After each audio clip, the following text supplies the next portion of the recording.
Hello friends, कशा आहात सगळे? मजेत आहात ना? मजेतच असायला हवेत. तर आज आम्ही चाललोय पिंपळगावला, म्हणजे माझ्या माहेरी. आज रविवार होता आणि उद्या एक आम्हाला लग्न आहे अहोंच्या मित्राचं. तर त्यासाठी आम्हाला उद्या जायचंच होतं आणि ते लग्न पण पिंपळगावच्या जवळच आहे, म्हणजे घारगावला. माहीतच असेल तुम्हाला घारगाव. आणि आज मला सुट्टी पण होती, तर म्हटलं ठीक आहे, रविवार आहे, चला आजच जाऊयात. निघालो दुपारी. पप्पांना फोन करून सांगितलंय. चला आता पाहू काय काय होतंय. संध्याकाळी तिकडे हळद पण आहे, बट आपण जाणार आहे का? फिक्स नाही आहे, कारण थंडी पण जास्त आहे आणि आम्ही जायला निघायलाच खूप उशीर झालाय. त्यामुळे पाहू. नवरदेवाचे तर आमच्या किती फोन येऊन गेलेत सकाळपासून. आणि आम्ही 12 वाजता सांगितलं की आम्ही सुप्यात आलोय, 1-1.5 तास लागल, मध्ये काम आहे, 1-1.5 तासात घरी पोहोचन असं नवरदेवाला सांगितलं होतं. आम्ही दोघं पण आता खरंच खूप, म्हणजे काय बोलणार आहे आम्हाला काय माहित नाहीये. आणि खूप जवळचा मित्र आहे एकदम. दोघं म्हणजे ना, एवढं त्यांचं प्रेम आहे एकमेकांवर. तुमचं माझ्यावर पण एवढं प्रेम नसेल. आणि त्याच्या लग्नाला हे किती वाजता चाललेत पहा, आणि हळदीला सुद्धा नाही. वरून त्याला खोटं सांगतेत मी सुप्यात आलोय. चला पाहू काय काय होते. निघाल्यावर अगोदर डिझेल फुल करून घेतलं, म्हणजे परत टेन्शन नाही.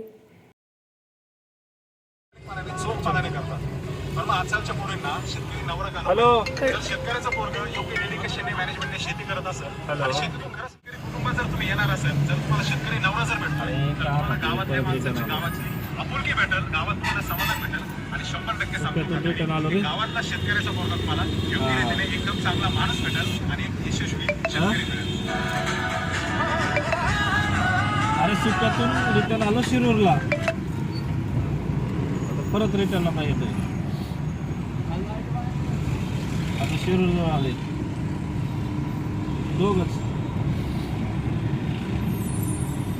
हळद किती वाजता आहे आपली? हळद किती वाजता आहे? आमच्या कशी काय गावात जायला पोर होय.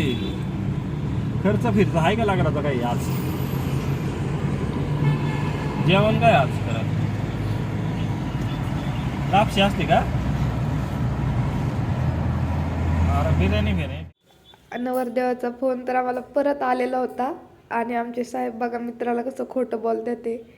नंतर कसं गप्पा मारत मारत आम्ही पोहोचलो बेलवंडी फाट्यावर आणि तिथे मस्त कॉफी घेतली.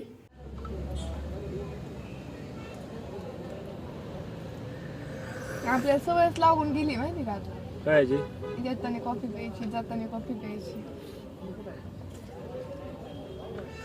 आपण बेलवंडी क्वार्टरकडे नाही जाणार आता मधून निंबी मार्गे. नाही, लग्नाला उद्या पण नाही जाणार. वेळ मिस झाली माझी. फायनली आम्ही पोहोचले पिंपळगावमध्ये. आणि आता तुम्हाला मी ना माझी 10वी पर्यंतची शाळा दाखवते. तुम्हाला माहिती का शाळा? व्हिडिओ घे ना सर. आम्ही शाळा जायचो त्यावेळेस घे ना, पूर्ण सगळं हिरवगार होतं, म्हणजे पूल दिसतच नव्हतं अजिबात. ग्राउंडवरचं पण असं वेगळंच झाले. असं पहिली सगळी लाल माती तीन राहायचं. खो खोचे गायकवाड सर होते त्यावेळेस, तर लय भारी वाटतं. चला तुम्हाला पण मी शाळा दाखवते आता माझी. हळू घ्या बरं का इथून गेट पासून. इकडं आहे ना एक ग्राउंड आहे असं रोडच्या या साईडला, आणि इकडं शाळा. Bye bye RVM. आणि इकडे आता 2 किलोमीटरवर घर आहे. आम्ही 8वी पर्यंत आम्ही सायकलवर यायचो. दीदीची माझी तर लय मज्जा होती, म्हणजे पुरी नव्हत्या ना त्यावेळेस. आणि नंतर मग 8वी-9वीत मग स्कूटी घेतली होती, इलेक्ट्रिक स्कूटी. पण त्यावेळेस मी मामाच तिकडे जायचे. रोड बघा तुमचे कसले आधी. कॅमेरा कुठं चालला?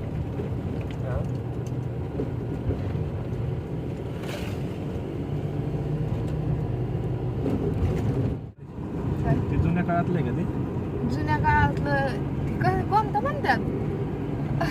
ऐतिहासिक आहे ते, ऐतिहासिक. निजाम नाही, पाण्याची टाकी ते आता सध्या तसं म्हणलं तर. ते ऐतिहासिक क्षणचित्र आहे तो. होय. इथं एक आहे आणि कारखान्याकडे एक आहे. असं आहे का?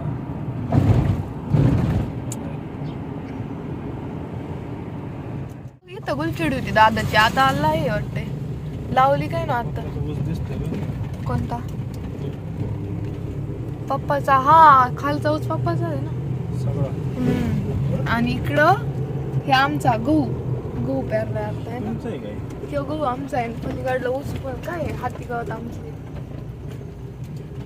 आणि फायनली पोहोचलोय आम्ही घरी. पाहू काय कोणाच्या काय काय रिॲक्शन आहे. पप्पाची गाडी इथं बाहेरच आहे. बीफ इज पोहोचिंग घरी. घरी घरी घरी. कोण झोपलंय? बाबा झोपलेत वाटतंय. राहून दे घेतच कुठं वायर आहे. राहू द्या. घरी पोहोचलो तर आप्पा झोपलेले होते. आमचे साहेब तर लगेचच मेहुणीजवळ जाऊन बसले. आणि आरती एकदम लाजत होती, व्हिडिओत नको म्हणत होती यायला. मग मी पहिल्यांदा घरामागे गेले आणि आधी गहू पाहिला. नंतर आप्पांसोबत थोडंसं फिरून आले. नवऱ्यासोबत कितीही फिरलं तरी पप्पांसोबत फिरायची मज्जाच वेगळी आहे. लग्न होईपर्यंत म्हणजे लग्नाच्या आदल्या दिवशीपर्यंत मी पप्पांसोबत आज सगळ्या गोष्टी घेण्यासाठी जात होते. किराणा असो, दळण, बाजार, सगळ्या गोष्टींसोबत मी नेहमी आप्पांच्या सोबतच असायचे. आणि आज सुद्धा खूप दिवसानंतर गेले होते. तर घरी आले आणि मग सायलीची मम्मी पण आली होती. तर तिच्याकडे गेले तर दीदीचा व्हिडिओ कॉल चालू होता. तिच्यासोबत थोडंसं बोलले. आणि बाबांना माहीत नव्हतं मी आले. माहीत झाल्यावरती बाबासुद्धा माझ्याकडे आले. छकुलीचा चालला होता मोबाईल बघणं. आणि असं झालं आमचं दिवसाचा शेवट. नंतर जेवण वगैरे केलं. Bye bye, thank you.